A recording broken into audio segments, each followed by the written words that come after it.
Cape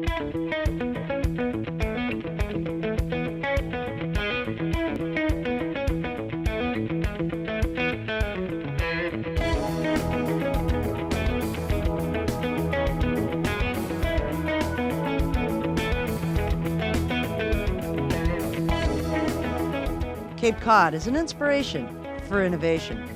eSTEAMERS will introduce you to the often overlooked entrepreneurs who are building Cape Cod's future with STEAM. Join us on the journey as we discover the makers, the innovators, the educators, and artists who are creating the new economy on the Sandbar.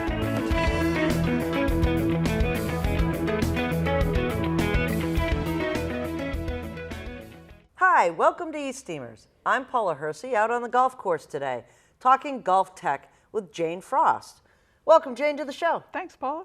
So, Jane, you own a golf performance center in Sandwich Hollows. It's the Golf Academy. Yes. And you've been playing golf for a little while, right? Tell us a little bit about how long you've been playing golf. Well, I started playing when I was 18, a little late to the party by today's standards. Okay. But back in those days, girls weren't playing a whole lot of sports. And golf was certainly a real specialty. You either had family members who played it or you got introduced one way or the other. And I had an uncle who was quite a golfer, and my aunt had an old set of golf clubs that she wasn't using anymore. And one thing led to another, and all of a sudden a career was born. So that was, well, I turned professional in 1982 after playing some amateur golf and realizing that it wasn't going to pay the bills, and decided that I would give a go to the teaching aspect of it, and had the opportunity, joined the LPGA first, and then joined the New England PGA and the National PGA of America after they started to let women join the association.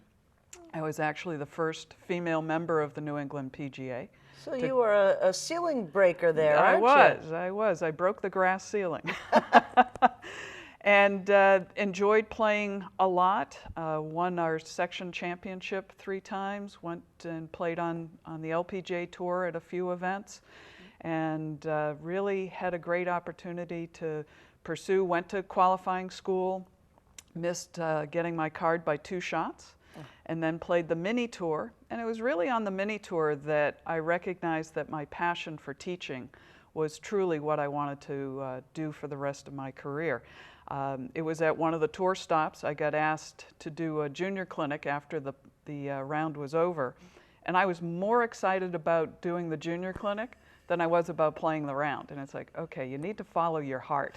And from there on, I have not looked back and really enjoyed teaching and staying current on all that's going on in the golf industry nowadays. Right. So it's funny, people don't normally associate golf and technology, but technology has always played a hand in golf. If you think of, you know, how clubs have evolved over the years, how balls have actually evolved over the years, that technology is probably one of the driving forces as the game just continues to evolve. Right. You know, you can get bigger and stronger. That doesn't mean that your golf game's any better, but some of the tools that you would use for your golf game are. And you've brought some stuff today that just, it fascinated me. I went over to your performance center this past week, and we've got lots of B-roll to show folks as we're talking. Great. But that club that you have in your hand right now has some, you know, one is a cavity back, which I think is probably a little bit of technology out there. Well, and just to your point about how technology is changing the game, Callaway has actually partnered with Boeing, and they are looking at the aerodynamics of the golf clubs now to help streamline. This is where, you know, saving 1 mile per hour or a half a mile per hour can help to increase your club head speed. And that changes what happens to the distance on the golf ball. So having a properly set fit of golf clubs is a big part of the technology revolution. We have launch monitors now that tell us the spin rate of the ball, the curvature of the ball. And that's where our little white dots here come into play. The Foresight launch monitor actually is a camera-based system, and it takes a high-speed photograph right at impact to the ball that tells us where the club face is at impact, what the spin is of the ball, and where on the club face you're making contact. Just very valuable information, more so for me, the coach, than for you, the client, because if you get too many details and too much data, and you forget that it still is a game that is to be played, then that can be detrimental. But in terms of pinpointing areas that I can then prescribe an improvement strategy for, technology has been a real breakthrough. Yeah. What else you got in that bag there? You got all sorts of things that are. I do. And the bag's really light too. That's well, the whole set exactly. of gloves was light. To that point, again, you know, Boeing and Callaway have really teamed up at identifying, can we go a little lighter without losing the feel of the club, because you still need to have some sense as to where you're swinging it.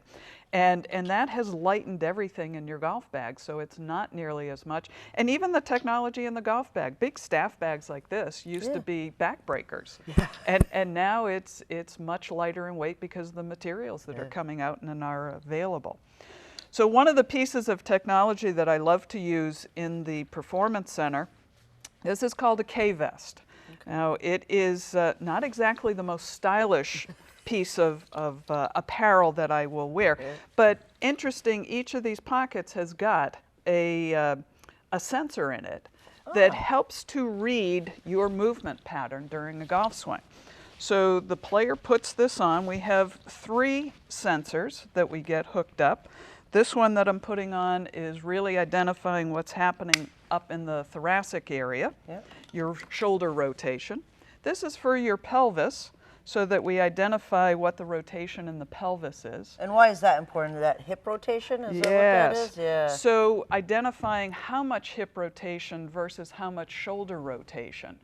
They should not be the same in most cases. Now, the beauty of this is that while we have a lot of tour player information, that's great if you're going to be a tour player. But for the average golfer who wants to make some improvements, but maybe hasn't got the flexibility of a 22-year-old tour player, we can set the software to this to adapt a parameter that is best for you.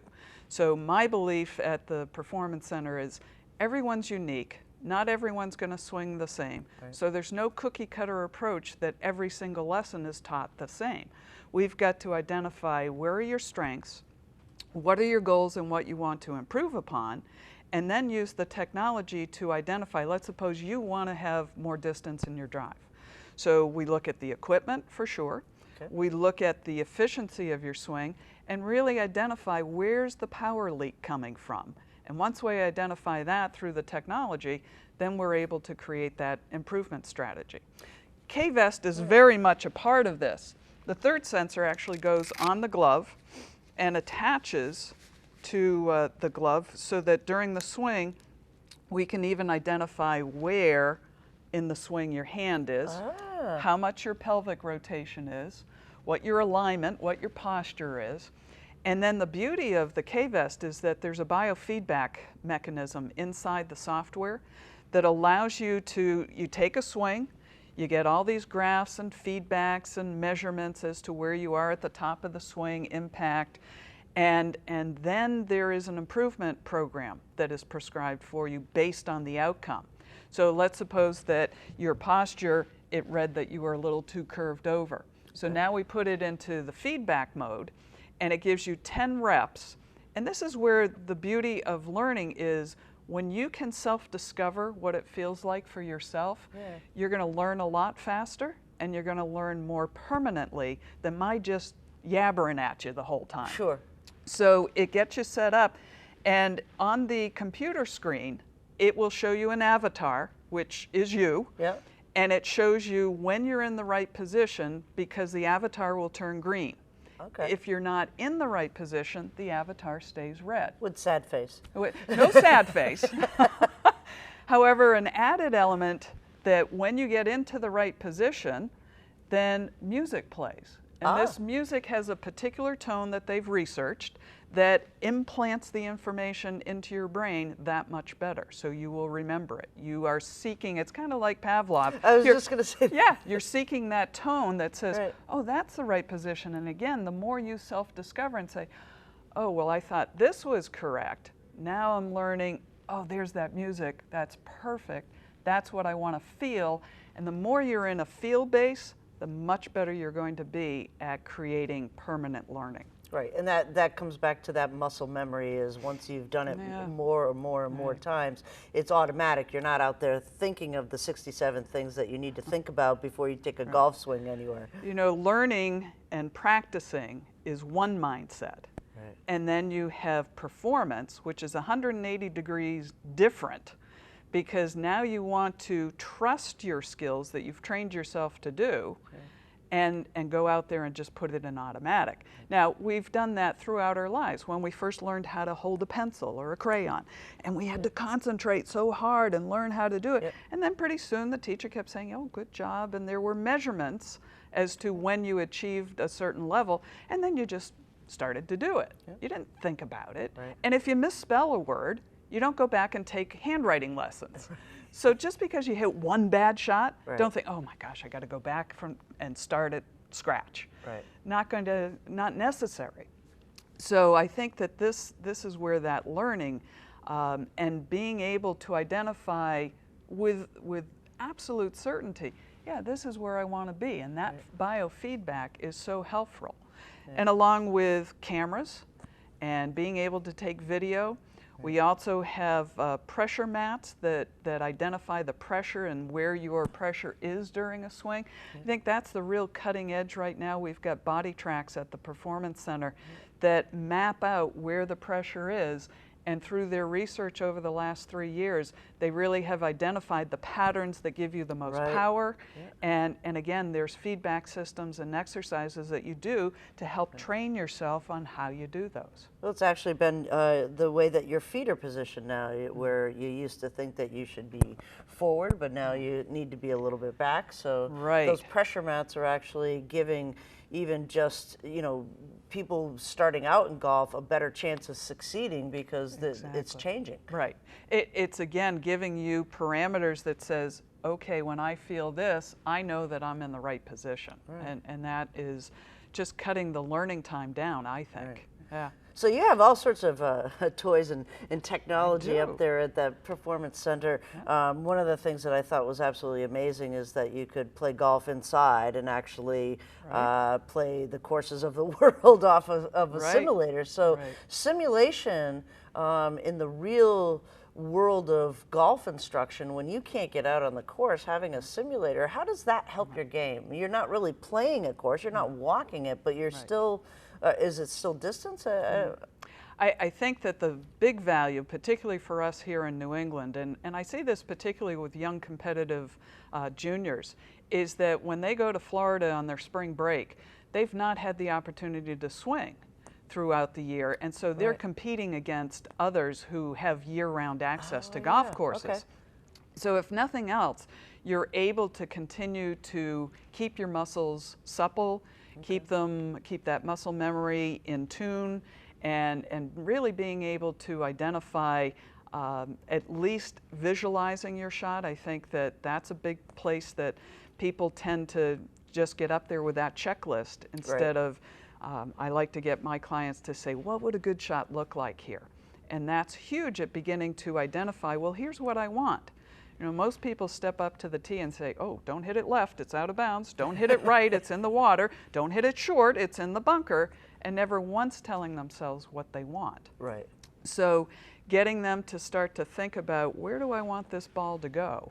And then the technology of the launch monitor and the super duper software that is written, it identifies where the ball's going to go. And to date, I'd find that it's pretty darn accurate.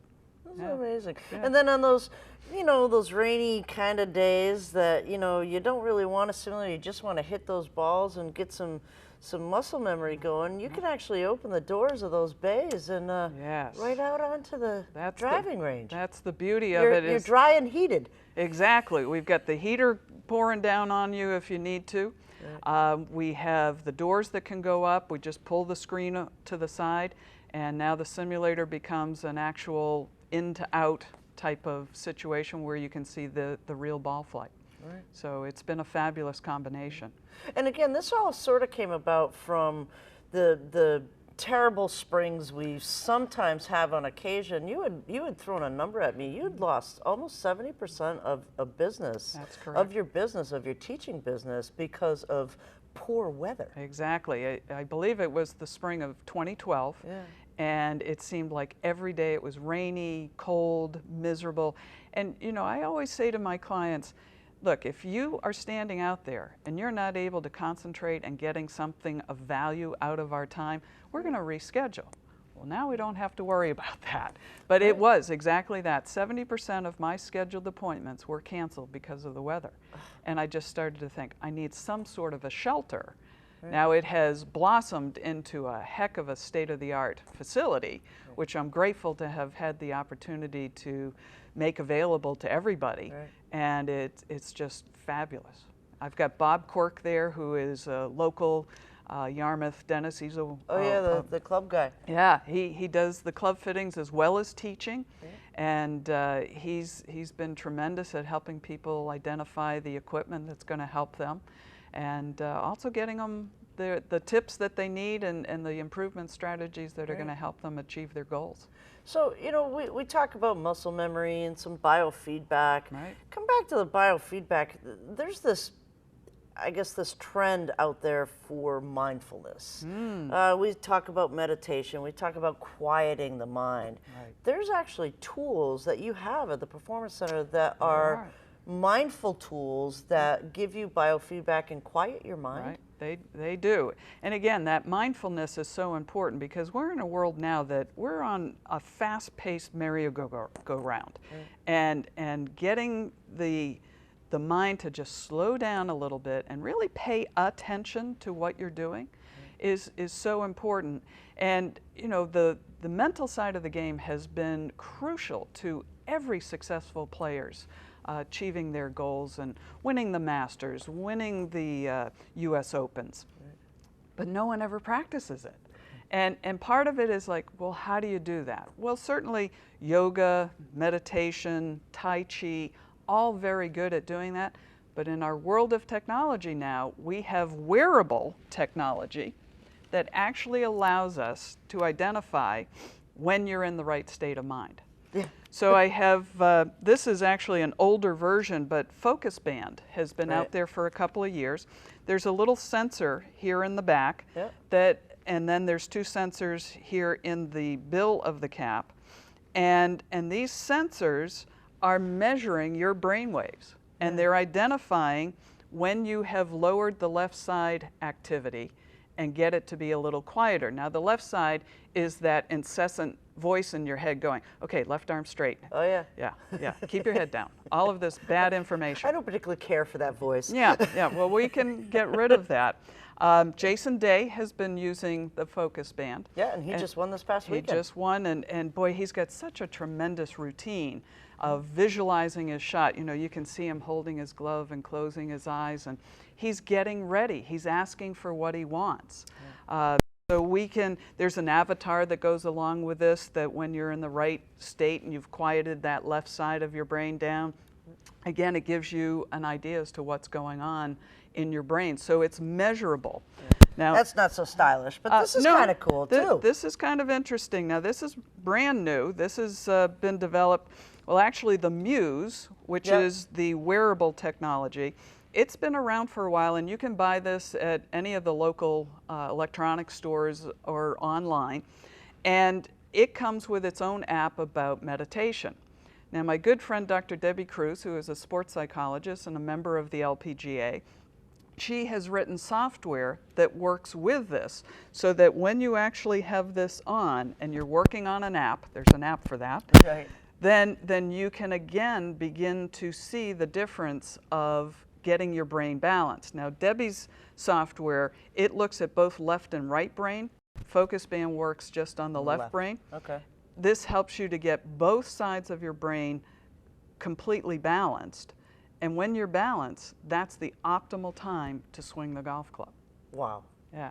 So And you'll start to recognize that without even wearing that or having the app, as you'll Exactly. recognize having that balance Right. when you come up to the tee. it's again having that mindfulness that, oh, when I feel this, I get good balance. If I feel this, then you can you will see the numbers change. That's amazing. Yeah. So very, very cutting edge now with the wearable technology, and I think it's just again showing that yeah, we can do this. We can actually show you when you are in the zone, and that it is ideal for performance. That's great. Yeah. So one of the things that we'll mention before we close is that one of the software developers for your technology is actually from Sandwich. Yes, I use a system on the computer called GASP Lab, Yeah. G-A-S-P, and they are actually a UK company. Yep. But the technology, or their code writer and the guy that seeks out all the bugs and fixes it and gets it ready for the next piece, he's right in East Sandwich. And I love it. yeah, and so if I have issues, then I give him a call, and out comes Simon and looks at everything. And it's been great because they've been able to see how a golf professional is going to actually be integrating it, which is the beauty of it. Now I can have one person take one swing, and I get the launch monitor data, I get the K-Vest data, I get the pressure mat data, and I get video, all in one swing, and the video's from 2 angles. So now instead of having to say, okay, Mrs. Smith, can you swing 18 times and let me get all the different angles and all the different technology, all integrated into one. And again, those numbers for you, the client, can be really overwhelming. For me, and it has been a learning curve and I'm still learning, it is just such a treasure trove of information that visually I could never in 1,000 years see it.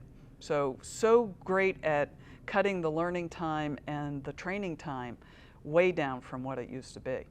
It's amazing. Absolutely amazing. Yeah. Golf tech, you know, Jane, we've known each other for quite a long time, and finally got me up to the Performance Center, and obviously a techno geek as I am, I was completely blown away by it. So well, good. Hopefully we have really good weather, so you're out on the course more than you're in the bays. Right.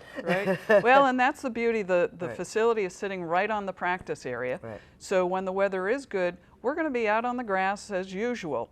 But let's suppose, you know, Paula, let's go inside and take a quick video. It's right there, it's all set up, and we pop into the studio, take a quick video, see some pressure mapping of your feet, and then go back out and hit balls.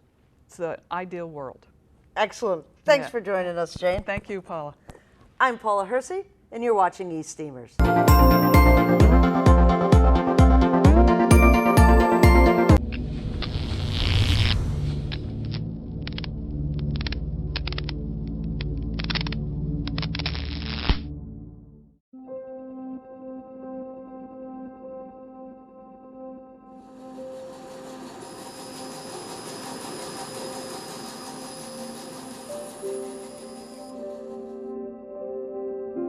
What inspires me to make things is to help other people.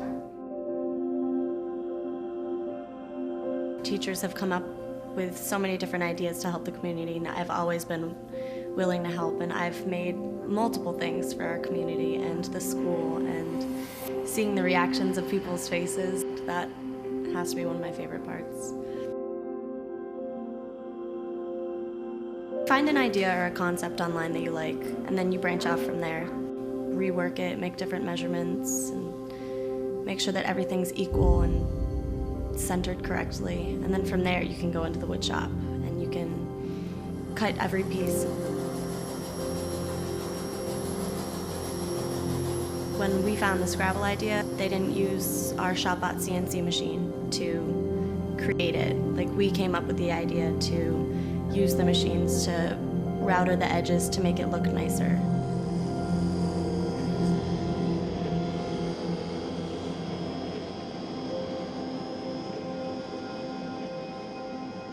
MDF is easy to work with. It comes out cleaner, and once you put it on our ShopBot CNC machine, there's not as much dust and sanding and work. It makes the workload a lot easier. So that's probably the best benefit from using the recycled material that we use. After everything's cut out, we have the long process of painting each word and each letter, but it's definitely worth it. I mean, it comes out amazing. It looks so good.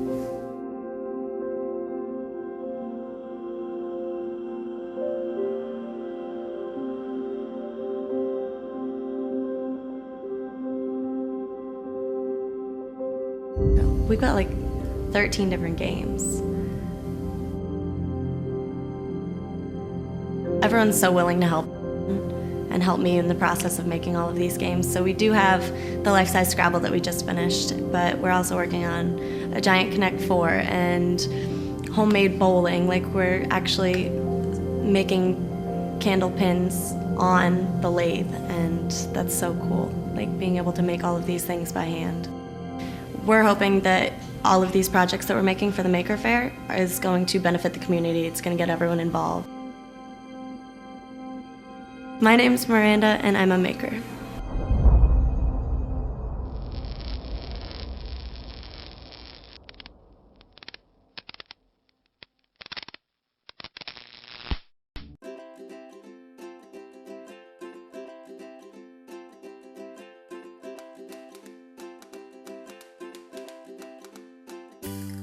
Hi, my name is Mariana Gresti, and I'm an architect located in Hyannis, Massachusetts. And like a lot of architects, I do a lot of other things too. I teach design education at a master's degree level as well as to elementary school kids. We're going to be at this year's Maker Faire, and we're really excited. One of the things that we're going to be showing is something that has been made by the Boston Society of Architects. It's an 18-foot wide dome that's been made out of cardboard segments. This dome folds up, you can fit it in the back seat of your car, and then we're going to unfold it at the Maker Faire, and it's so big that people can get inside it. About 15 people are going to be able to get inside it. So one of the projects this is one of the projects that we're doing as part of a venture called Community Studios. Community Studios is something that myself and my colleague Jan Ham are doing together. We recently received a grant to promote design education on Cape Cod for K-12 students.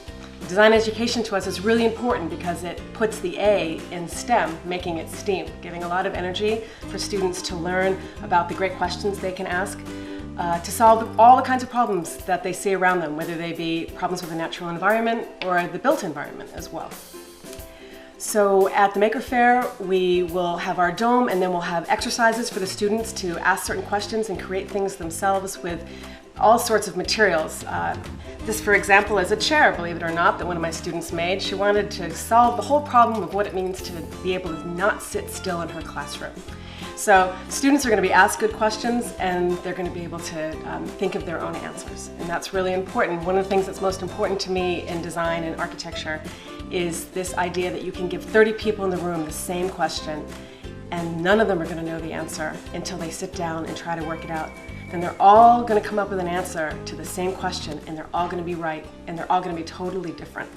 And that's what's great. It's what excites me about design. It's the energy, and I think the sort of inspiration that we need to give people, that their ideas are good ideas and that they can explore them and not be afraid to be wrong. And know that when they look at all those ideas in the room, that then they can pick the best from everyone's, and together they can come up with another idea that's even better than they made up on their own. And that's what we're hoping to share and to show to the students on Cape Cod.